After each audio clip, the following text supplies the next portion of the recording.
কদিন এসে এরকম করে দেখিয়ে বলে হুজুর গুটকাটা জায়েজ করছেন, দেখেন 3 মাস পাস করতে আবার এরকম করে না দেখিয়ে ফেলে, আবার একটু অন্যদিকে চলে যায়। শয়তান খুব চালাক, মনে রাখবেন। শয়তান কোনদিন আপনাকে কুকুরের গোশত এনে সামনে দিবে না, দিবে? শয়তান ভালো মতনই জানে কুকুরের গোশত যে দিতে যাবে একটা মুসলমানের সামনে, তে মার খেয়ে জান চলে যাবে। শয়তান কোনদিন আপনাকে কুকুরের গোশত দিবে না। কথাটা অনেক দূরের কথা বলছি, একটা কথা আজকে 2 ঘন্টার ওয়াজ, আর বেশি ওয়াজ শুনতে হবে। এই যে একটা কথা বলছি আজকে 2 ঘন্টা 3 ঘন্টা 4 ঘন্টার ওয়াজ বলে দিলাম, জান চলে যাবে। শয়তান আপনাকে কোনদিন কুকুরের গোশত খাওয়াবে না। কেন জানে মুসলমান কোনদিন কুকুরের গোশত ছুঁবে না, টাচ করবে না, লাথি মেরে ফেলে দিয়ে চলে যাবে। শয়তান এটা ভালো মতন জানে। শয়তান আপনাকে খাসির গোশত খাওয়াবে, শয়তান আপনাকে মুরগির গোশতই খাওয়াবে, শয়তান আপনাকে হালাল জবাই করার গোশতই নিয়ে আসবে। কিন্তু মনে রাখবেন শয়তান খুব চালাক, কুকুরের গোশত না এনে খাসির গোশতই আনবে, মুরগির গোশতই আনবে, কিন্তু লোকের সম্পত্তি ঝাড়া টাকা দিয়ে আনবে। ভাইয়ের সম্পত্তি কেড়ে নিয়ে নিজের নামে রেকর্ড করা টাকা দিয়ে নিয়ে এসে তোমাকে খাইয়ে চলে যাবে। ও কুকুরের গোশত থেকে ওই খাসির গোশত বড় হারাম। ফতোয়া দিয়ে গেলাম, কত বড় মুক্তি আছে সামনে দিয়া। তুই কুকুরের গোশত যদি খেতি কম গুনাহ হতো, ভাইয়ের সম্পত্তি ঝাড়া টাকা দিয়ে হালাল খাসির গোশত খেলে যা গুনাহ হবে। কুকুরের গোশত ঝোল যদি খেতি তোর কম গুনাহ হতো। লোকের উপর অত্যাচার করে অসহায় ব্যক্তিদের বুকে পা দিয়ে ক্ষমতার জোর দেখিয়ে, ক্ষমতার বল দেখিয়ে কেড়ে নিয়ে, হাজক করে নিয়ে, ছিনতাই করে নিয়ে, অ্যাটাক করে তার কাছ থেকে কেড়ে নিয়ে নিজের কবজার মধ্যে আনা এই উপার্জনের টাকা সম্পদ ওই কুকুরের গোশত থেকেও হারাম বড় ফাঁসির গোশত ওই টাকা দিয়ে। সহজ নয়। শরিয়াত ওই সন্দুকে ভরা নেই, শরিয়াত আলমারির এরঞ্চুসে ভরা নেই, শরিয়াত তোমার বাস্তব জীবনের রূপের মধ্যে ভরা আছে। শরিয়াত তোমার ওই লকারের মধ্যে ভরা নেই, শরিয়াত তোমার চাল চলনের মধ্যে ভরা আছে, শরিয়াত তোমার আখলাক ব্যবহারের মধ্যে ভরা আছে, শরিয়াত তোমার কথাবার্তার মধ্যে ভরা আছে, শরিয়াত তোমার চাউনির মধ্যে ভরা আছে, শরিয়াত তোমার শোনার মধ্যে ভরা আছে, শরিয়াত তোমার দেখার মধ্যে ভরা আছে, শরিয়াত তোমার ধরার মধ্যে ভরা আছে, শরিয়াত তোমার চলার মধ্যে ভরা আছে। শরিয়াত এরঞ্চুসের সন্দুকের ডয়ারের লকারের পাসওয়ার্ড দিয়ে ভরা নেই, শরিয়াত ওপেন হয়ে আছে, তোমার মাথা থেকে পা পর্যন্ত দেখলে চেনা যাবে। করছেন নাকি?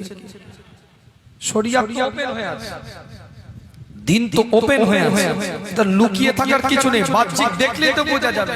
তুমি চেন খুলে দাঁড়িয়ে পিশাব করছো, শরিয়াতের বাইরে ওপেন, তোমার কাছে ফর্মুলা বলছে মাঠের বাইরে। কথা বলেন না, ফর্মুলা বলছে মাঠের বাইরে। আচ্ছা, একটা উদাহরণ দিই আপনাদেরকে। আমরা প্রত্যেকেই জানি মোবাইলের নাম্বার। আমি গুনাহগার, আমাকে আপনি ফোন করলেন, আমার নাম্বারের এই একটা লাস্টে 45 আছে, এই 5 এর জায়গায় 6 হয়ে গেছে কিংবা 4 হয়ে গেছে, ফোনটা কি আমার কাছে যাবে? ফোনটা তো রং নাম্বারে চলে যাবে।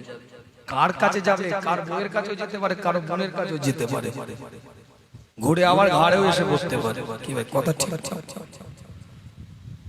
তাহলে একটা নাম্বার যদি ডিসব্যালেন্স হয়ে যায়, স্লিপ হয়ে যায়, বাটন ভোল্টিমা হয়ে যায়, স্ক্রিনের টাচটা যদি একটা এদিক ওদিক হয়ে যায়, যেমন স্লিপ হয়ে অন্য জায়গায় চলে যাবে, তোমার জীবনের একটা কর্ম যদি এদিক ওদিক হয়ে যায়, তুমিও স্লিপকে জাহান্নামে চলে যাবে। কি ভাই কথা কিছু বুঝতে পারছেন না? বুঝতে পারছেন? শরিয়াত বাহ্যিকভাবে ঢুকে আছে তোমার আমার জীবনের মধ্যে। আল্লাহ কবুল করেন, সকলে বলেন আমিন। এই আবার যা সুবহানাল্লাহ বলেছে, মনে হচ্ছে আমাকে ওয়াজ এখানে বন্ধ করে দিতে। আল্লাহ পাক কবুল করেন, সকলে বলেন আমিন। আলোচনা বাড়াবো না, আগিয়ে যায়। কথার মধ্যে বক্তব্যের মধ্যে সময় স্বল্পতা। দিন বুঝেন, শরিয়াত বুঝেন, ইসলাম বুঝেন, ইসলামের ধারা বোঝার চেষ্টা করেন। ওয়ামান আহসানু কাওলাম মিম্মান দাআ ইলাল্লাহ।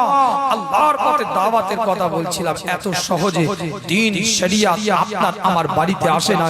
আজকে যে নোংরামি, আজকে যে ভণ্ডামি, আজকে যে শরিয়াত বিরোধী কর্ম, ইফতারকে সামনে রেখে আজকে ইফতারের মজলিসে মেয়ে ছেলে বসে আছে, এই কথা বলে আবার টুপি মাথায় দিয়ে।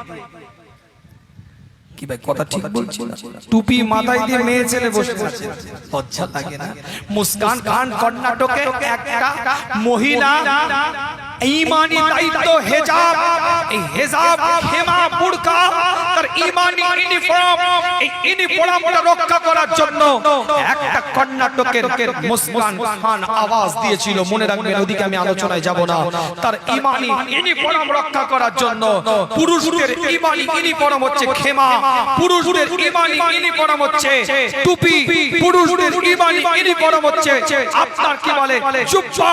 আজকে সেটাকে রক্ষা করার আমাদের দায়িত্ব আছে না? রাজনীতি যদি আমি করি, স্পষ্ট কথা বলছি, রাজনীতি যদি আমি করি, আমাকে নিয়ে রাজনীতি করুন, আমাকে নিয়ে ঝান্ডা ধরান, আমাকে নিয়ে ব্যানার লাগান, আমাকে নিয়ে গিয়ে আপনি ব্যানার লাগিয়ে মিটিং মিছিল করুন, আমি রাজনীতি করছি, আমাকে নিয়ে রাজনীতি করুন। আমার ধর্মকে নিয়ে রাজনীতি করার অধিকার আপনাকে কেউ দেয়নি, আমার টুপিকে নিয়ে রাজনীতি করার অধিকার আপনাকে কেউ দেয়নি, আমার পাগড়িকে নিয়ে রাজনীতি করার অধিকার আপনাকে কেউ দেয়নি। আমি রাজনীতি করছি, আমার কলার ধরে আপনি রাজনীতি করান, করুন, আমার কোনো বিরোধী করার জায়গা নেই। কিন্তু আমার ধর্মকে নিয়ে রাজনীতি করতে আসবেন না। ধর্ম আমার রাজনীতির জায়গা নয়, আমি রাজনীতির জায়গা হতে পারি।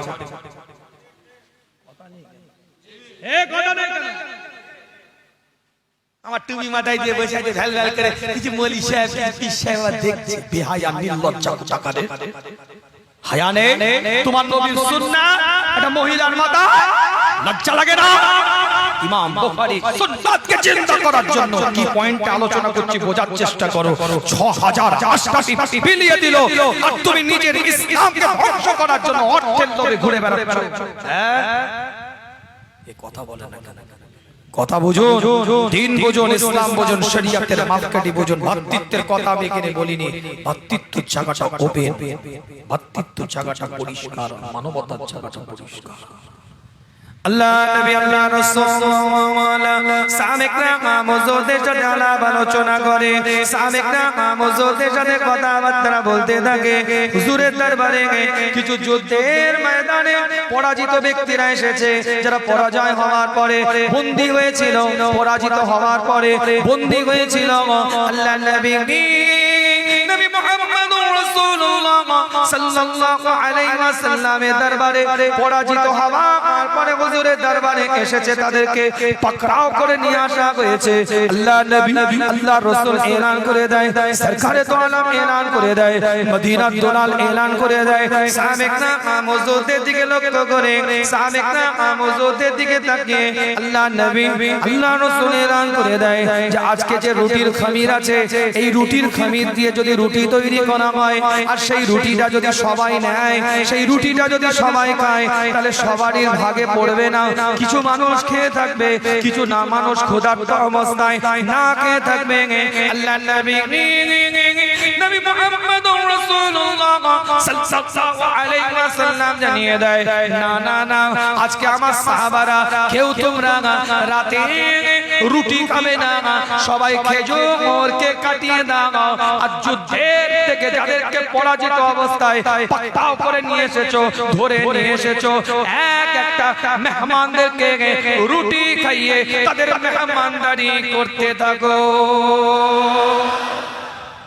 1 ঘন্টা আগে পেলে ঘর থেকে গর্দান আলাদা করে 1 ঘন্টা, কিন্তু 1 ঘন্টা পরে ফয়সালা হয়ে গেছে।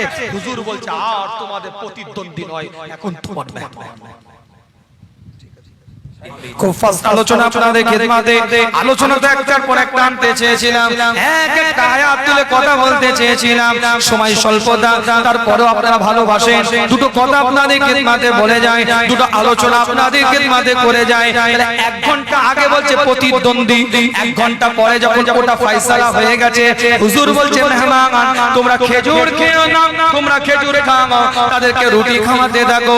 কিতাবটা খুলে দেখেন, তুরস্কের বুকে যখন অপরাধী, তুরস্কের বুকে যখন বিভিন্নভাবে কোরআনের দাওয়াতের কাজ চলছে, যে কোরআনের দাওয়াতের কথা বলছিলাম, যে কোরআনের কথা আপনাদেরকে তোমাদের কথা আলোচনা রাখছিলাম, এক একটা কোরআনের ইবাদত এসেছে, এত সহজে নয়, এক একটা হাদিসের পয়েন্ট এসেছে, এত সহজে নয়, এক একটা আপনি মোবাইলের মধ্যে সফটওয়্যার ডাউনলোড করেছেন, এত সহজে নয়, আজকে শেয়ার করছেন, পৌঁছে যাচ্ছে হোয়াটসঅ্যাপের মাধ্যমে, ইন্টারনেটের সোশ্যাল মিডিয়ার মাধ্যম দিয়ে, ফেসবুকের মধ্যে প্রচার হয়ে যাচ্ছে, ভাইরাল হয়ে যাচ্ছে। কিন্তু সাইদ নুরসি এমন কোন মানুষ নয়, বিখ্যাত তুরস্কের একজন দায়ী ছিলেন সাইদ নুরসি। কিতাবটা খুলে দেখেন, তার জীবন চরিত্রের মধ্যে পাওয়া যায় সাইদ নুরসিকে যখন ওই রকম অবস্থা জেলখানার মধ্যে রাশিয়ার কর্নাল, রাশিয়ার মেজররা যখন ভরে দিল জেলখানার মধ্যে, সাইদ নুরসি ওই অবস্থায় ওই স্থানে জেলখানার মধ্যে থাকে। সাইদ নুরসি টিফিন খানা করে খাবার নিয়ে আসে তার কাছে, এক একটা বাড়ি থেকে টিফিন খানা করে খাবার নিয়ে আসে। সাইদ নুরসি কিতাব লিখতে থাকে, সাইদ নুরসি কোরআনের দাওয়াত দিতে থাকে, সাইদ নুরসি কোরআনের দাওয়াত দিতে থাকে, কোরআনের দাওয়াত বন্ধ হয় না। সাইদ নুরসি তুরস্কের বুকে তুর্কি শাসনে যখন কোরআনের দাওয়াতটা দিতে আরম্ভ করলেন, তাকে বন্ধ করবে বলে জেলখানার মধ্যে বন্দী করে দিয়েছে। কিন্তু সাইদ নুরসি ওই কোরআনের দাওয়াতের কাজ, হাদিসের দাওয়াতের কাজ, নবী সুন্নাতকে জিজ্ঞাসা করার কাজ তখনো পর্যন্ত চালিয়ে যাচ্ছে। কাগজে লিখে টিফিন খানার তলার মধ্যে চিপচিয়ে দিত, যার বাড়িতে খাবার আসতো তার কাছে পৌঁছে যেত। বাড়ির মেয়েগুলো সেই কিতাব থেকে, সেই লেখা থেকে কপি করে আরেকটা বাড়িতে পৌঁছে দিত, সেও কপি করে আরেকটা বাড়িতে পৌঁছে দিত। একদিনে 1000 বাড়িতে কোরআনের দাওয়াত পৌঁছে যেত।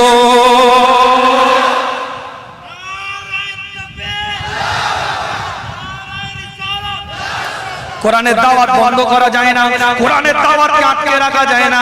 সাইদ নুরসিকে বন্ধ করেছিল, সাইদ নুরসিকে জেলখানার মধ্যে দিয়েছিল, কিন্তু কোরআনের দাওয়াতটা বন্ধ করতে পারে নাই। টিফিন খানাতে চিপকে চিপকে, টিফিন খানার মধ্যে লাগিয়ে লাগিয়ে গোটা তুরস্কের বুকে কোরআনের দাওয়াত দিতে আরম্ভ করলো। কিতাবের রওয়ায়াতের মধ্যে পাওয়া যায় সাইদ নুরসির ঘরে, সাইদ নুরসির জেলখানায় যখন জেলখানার বিভিন্ন শাসকরা আসতো, জেলখানার বিভিন্ন কর্নেলরা আসতো, জেলখানার বিভিন্ন ব্যক্তিত্বরা আসতো, জেলখানার বিভিন্ন মানুষরা আসতো, যখন হাই অফিসাররা আসতো, হায়ার গ্রেড পারসনরা যখন আসতো, সবাই অপরাধীরা উঠে দাঁড়িয়ে যেত। সাইদ নুরসি একটা বারের জন্য উঠে দাঁড়াতো না। চিন্তা করছে রাশিয়ার কর্নেল, জেনারেল, মেজররা চিন্তা করছে কে এমন ব্যক্তিত্ব একটা বারের জন্য আমার সামনে উঠে দাঁড়ায় না। সব অপরাধীরা দাঁড়িয়ে যায়, সব অপরাধীরা দাঁড়িয়ে যায় আমার সম্মানে, আমাদের সম্মানে। এই মানুষটা কে যে আমাদের সম্মানে কেন দাঁড়ায় না? সাইদ নুরসিকে গিয়ে প্রশ্ন করেছিল, সব অপরাধীরা দাঁড়িয়ে যায়, তুমি কেন দাঁড়াও না? তুমি এক জায়গায় কেন বসে থাকো? সাইদ নুরসি সেদিনে বলে, শুনেন আমার ইসলাম আমাকে শিক্ষা দেয়, কোন কাফেরের সম্মানে দাঁড়াবার শিক্ষা আমার ইসলাম আমাকে দেয় না। আপনার মধ্যে ঈমান নাই, কোরআনের দাওয়াত নাই, শরীয়তের দাওয়াত নাই, ইসলামের দাওয়াত নাই, আপনার মধ্যে আগে সফটওয়্যারটা ডাউনলোড করেন। আমি আধুনিক ভাষায় বলছি, আগে সফটওয়্যার ঈমানের ডাউনলোড করেন, তারপরে আশা করবেন আমি আপনাকে সম্মান দেব। কেন ইসলাম কাফেরের জন্য, বেঈমানের জন্য দাঁড়াবার কোন হুকুম ইসলাম আমাকে দেয় না। এত বড় কথা, খুব সংক্ষেপ, অনেক বড়। এরা কোরআনের আয়াত দিয়ে দলিল আছে, আমি ওদিকে যাচ্ছি না।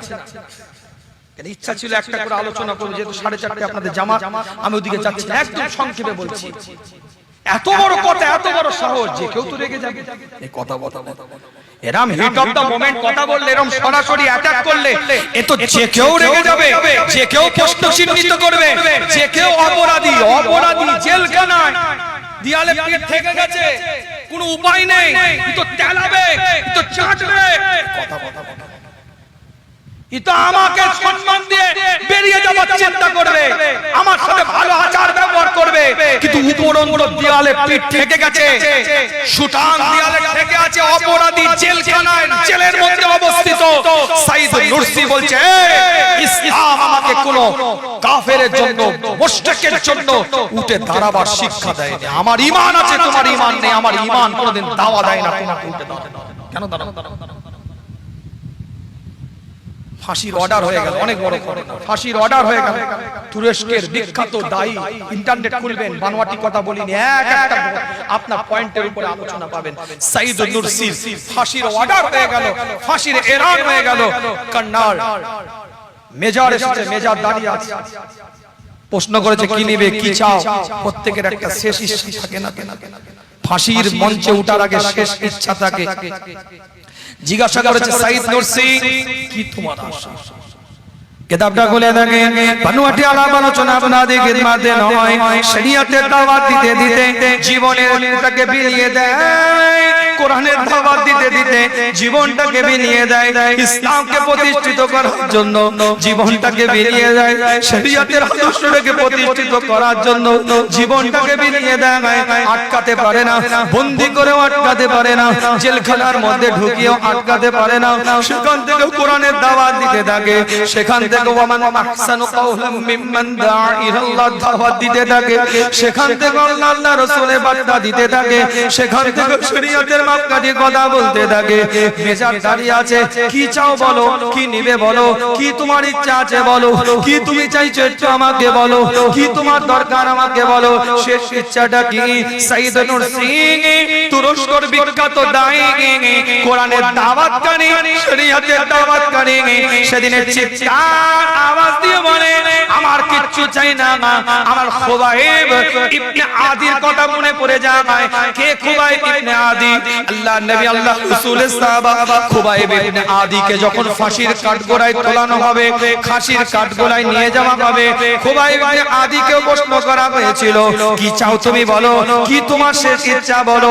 খুবাইব ইবনে আদি রাদিয়াল্লাহু তাআলা আনহু সেদিন এলান করেছিল আমি কিচ্ছু চাই না, একটুখানি আমাকে সময় দেওয়া হোক, একটুখানি আমাকে টাইম দেওয়া হোক, একটুখানি আমাকে সময় দেওয়া হোক, আমি দূরে কাকা আল্লাহর দরবারে সালাত আদায় করতে চাই। এই ফজরের নামাজ হবে, এত কোরআনের দাওয়াতকে ওখানে যে পান খান, এই কথা বলেন না কেন? ফজরের জামাত হবে, এত কোরআনের দাওয়াত শুনে 5টা পিজ্জাটা পার করে ওখানে গিয়ে পান চিবাবে, আবার যখন হুজুর দেখবে আবার জিকির করে দেবে। কি ভাই কথা ঠিক? খুবাইব ইবনে আদি আলোচনা করছে। খুবাইব ইবনে আদি বলে আমাকে দুই রাকাত নামাজ পড়ার সময় দাও, আমাকে দুই রাকাত নামাজ পড়ার টাইম দাও। খুবাইব ইবনে আদি কে দুই রাকাত নামাজ পড়ার সময় টাইমটা দেওয়া হয়। সবাই অবাক হয়ে যায়। মানুষ চায় তার সন্তানের সাথে দেখা করতে, মানুষ চায় তার স্ত্রীর সাথে দেখা করতে, মানুষ চায় কিছু সময় রিল্যাক্স করতে, ঘুমাতে, মানুষ চায় বিভিন্ন আশা তাদের থাকে যে শেষবারের মতো আমরা এটা করে নিয়ে, কেউ খেতে চায়, কেউ দেখা করতে চায়, কেউ কথা বলতে চায়, কিন্তু খুবাইব ইবনে আদি রাদিয়াল্লাহু তাআলা জানিয়ে দেয় আমাকে দুই রাকাত নামাজ পড়তে দাও, আমি দুই রাকাত নামাজ আদায় করতে চাই। দুই রাকাত নামাজের মধ্যে খুবাইব ইবনে আদি রাদিয়াল্লাহু তাআলা দাঁড়িয়ে গিয়েছে। প্রথম রাকাতে আল্লাহু আকবার বলেছে, দ্বিতীয় আল্লাহু আকবার বলে সানা পড়েছে, ফাতিহা পড়েছে, তেলাওয়াত নিয়েছে, কোরআন পড়েছে, রুকুর মধ্যে চলে গেছে। রুকুর মধ্যে গিয়ে সুবহান রাব্বিয়াল আযীম যখন পড়ছে, চিন্তা করে আল্লাহ কিছু বিশেষত্ব দিয়ে মানব জাতকে আল্লাহ তুমি তৈরি করেছো। লাকাদ খালাকানাল ইনসানা ফি আহসানি তাকওয়িম, কিছু বিশেষত্ব দিয়ে আল্লাহ তুমি মানব জাতকে উত্তম পরিকাঠামোর দ্বারাই তৈরি করেছো, উত্তম উপায়ে তুমি তৈরি করেছো, উত্তম বৈশিষ্ট্য আল্লাহ তুমি তৈরি করেছো। তার মধ্যে একটা বৈশিষ্ট্য, একটাই মাত্র প্রাণী। আজকে আমরা মানব জাত 18,000 মাখলুকাতের মধ্যে শ্রেষ্ঠ, কিতাবের রিওয়ায়াতের মধ্যে পাওয়া যায়।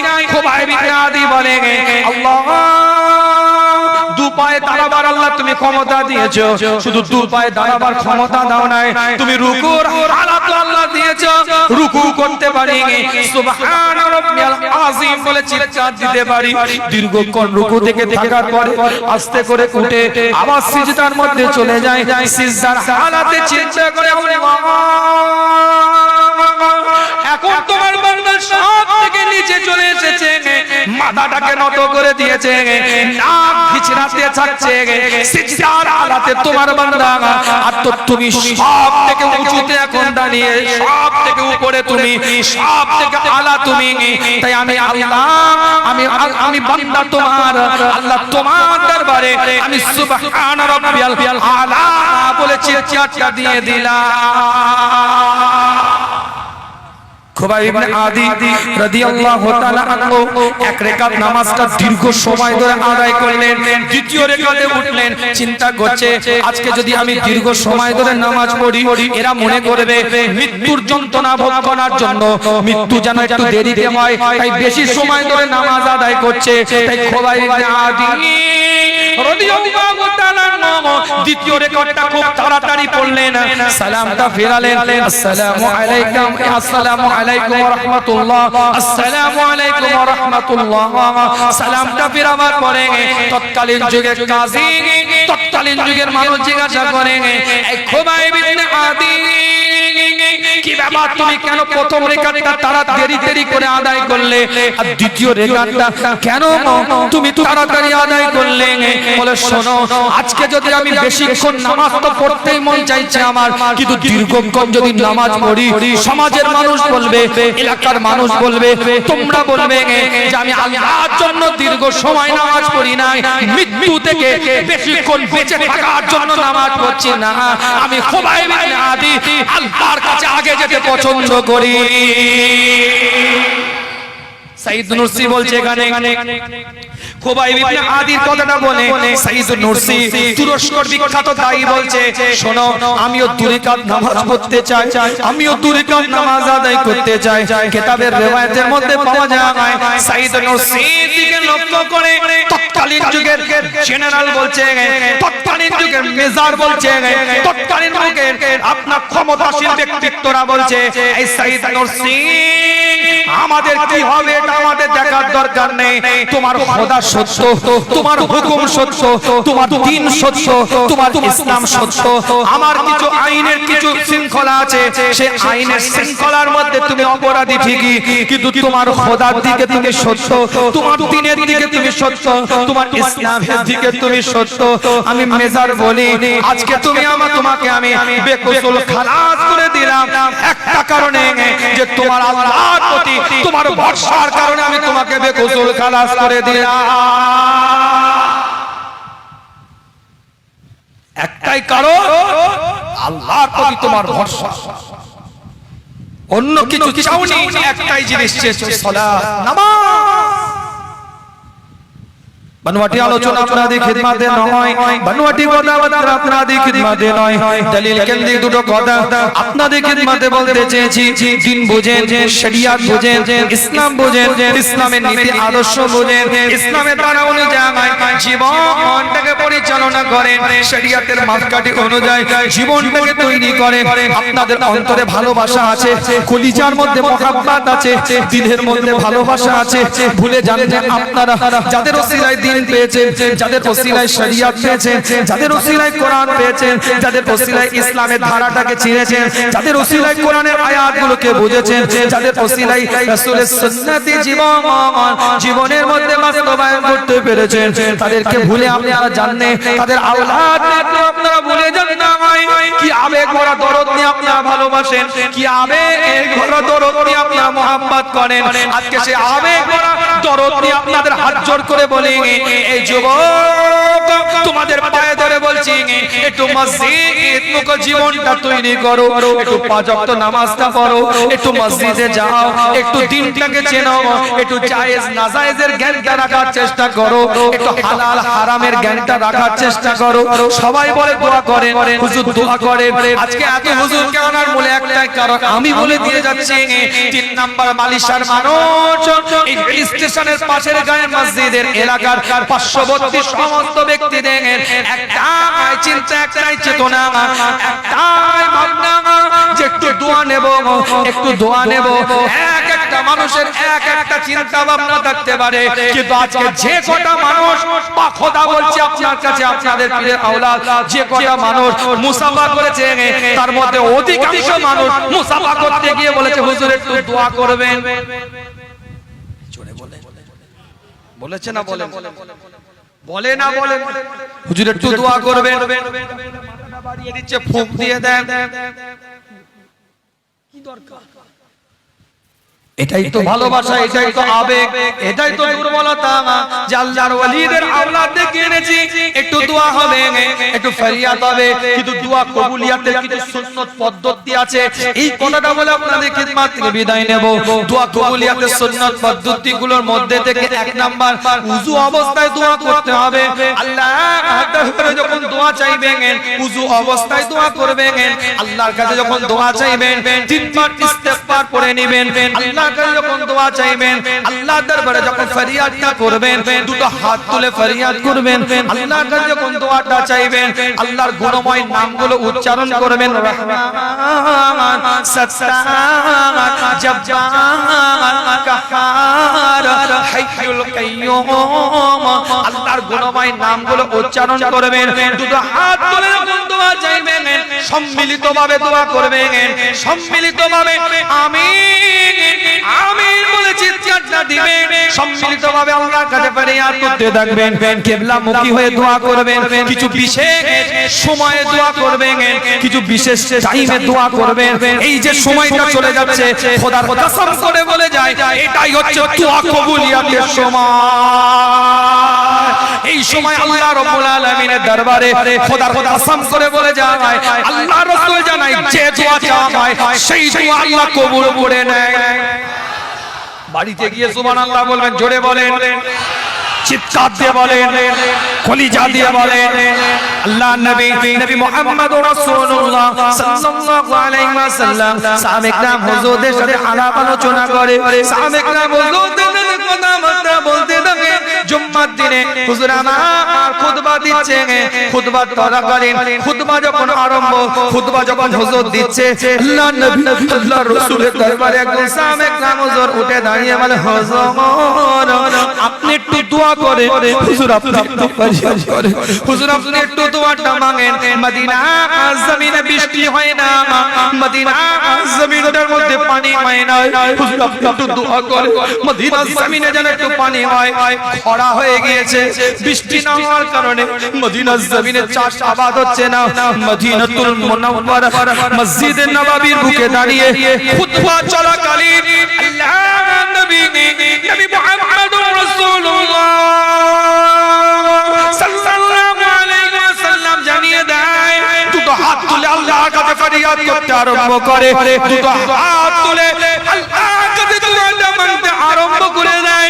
আল্লাহর নবী দোয়া চাওয়ার সঙ্গে সঙ্গে মদিনাতুল মুনাওয়ারার বুকে পানি, বৃষ্টি আর বৃষ্টি আরম্ভ হয়ে যায়।